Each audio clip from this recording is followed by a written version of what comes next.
Tonight I can hear the rain falling outside, so it seemed like the perfect evening to get comfortable with a book. And of course, we've been reading tales from Legends of Ireland by C.M. Garnier. And you'll recall that these largely are not tales for children. These myths and legends can have quite a melancholy feel.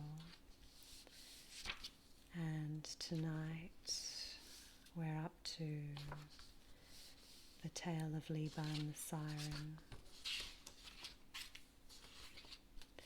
which does have some melancholy moments, but I really like that it links a lot of other Irish myths and legends and historical figures and places, and it's quite a beautiful story as well. The Tale of Liban the Siren. A long, long time ago, there was a king of Munster who had 2 sons named Ecca and Rib.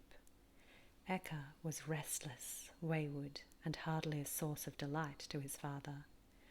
Rib was calmer and more gentle, but weak.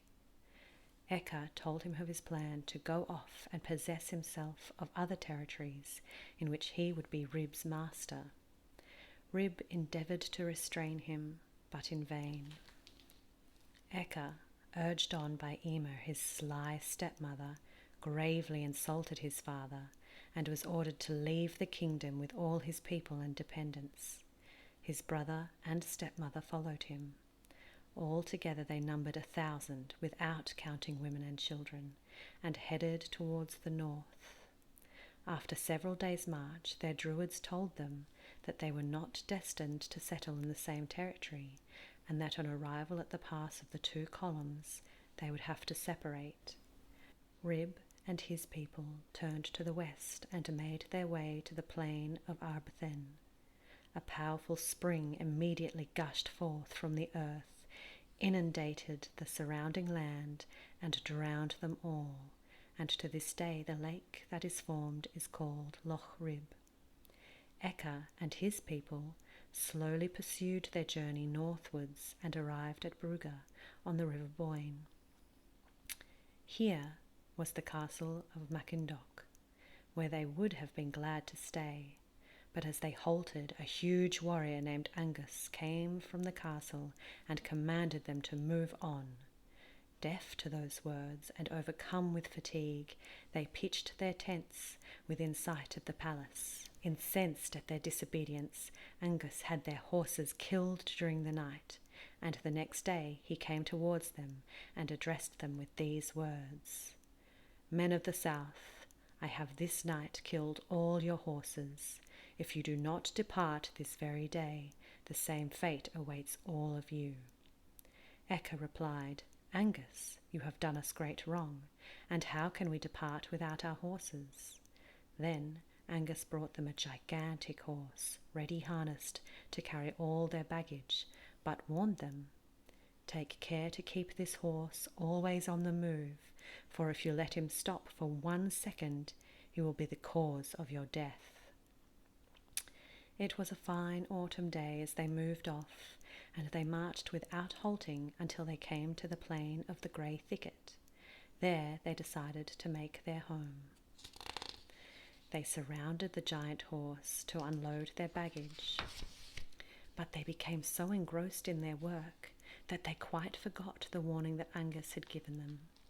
The horse stopped moving, and at that very moment a magic stream gushed forth from between its forelegs. Ecca, seeing the danger, had a round tower built to contain it.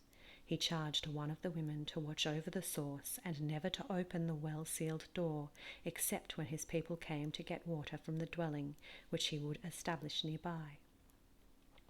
The King of Ulster, who belonged to the Order of the Red Branch, came to those parts to drive Eka from his lands.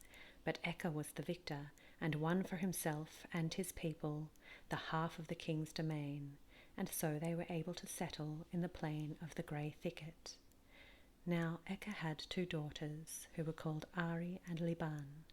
Ari's husband was a simpleton by the name of Kurnam, who one day went out singing a new song. Foresters and men-at-arms, make haste, I see the waters rising to lay waste our fruitful land and multitudes to drown. A barrage of tall trees, come, hew them down. Alas, my dear loved wife I cannot save, but Liban yet will live to cleave the wave. For thrice 100 years she will be free to haunt the green-lit caverns of the sea. Sometimes fish and sometimes woman, sometimes siren, sometimes salmon. For days on end he sang this warning, but no one paid any heed to the innocent Kurnam.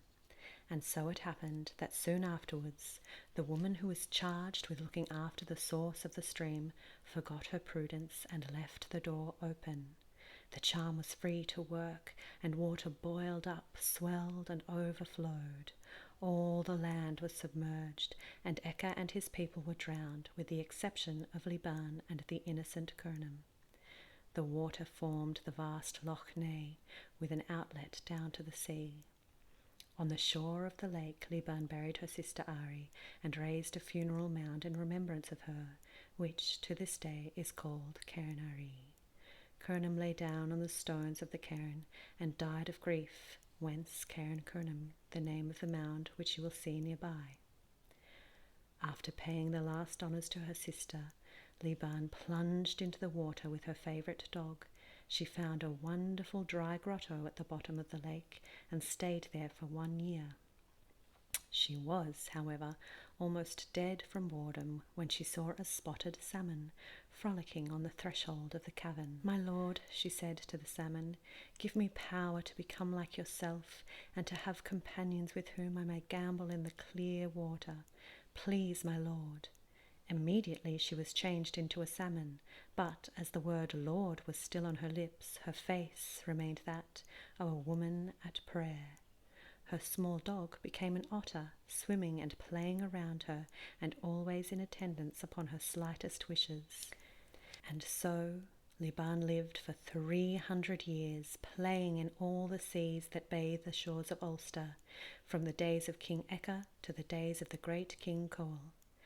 One day the latter sent his counsellor Beoc to Rome to consult Pope Gregory on matters of importance.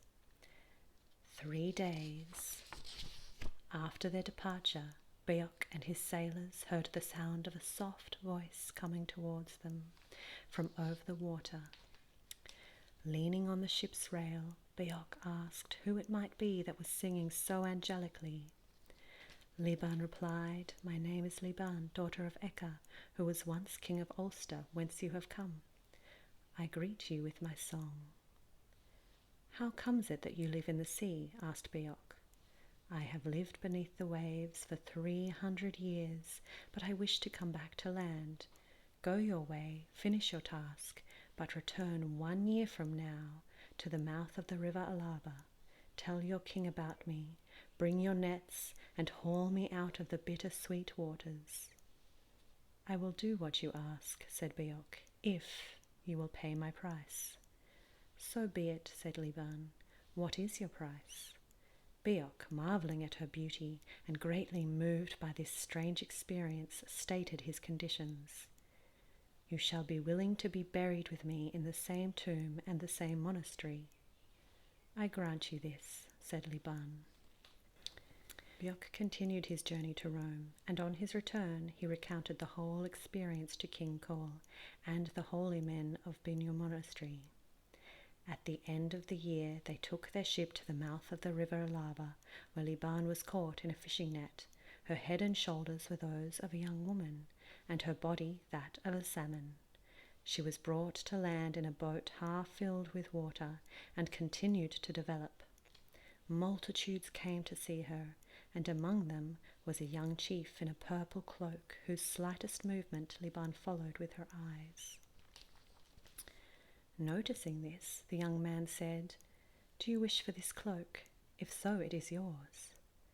"Thank you, no," said Liban, "but it reminds me of my father, Eka.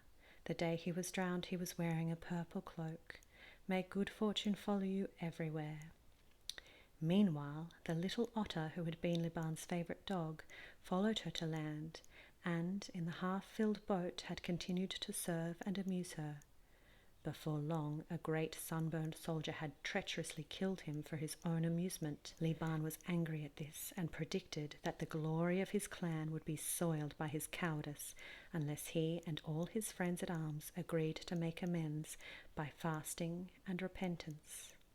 The soldier was humbled and did as he was bidden.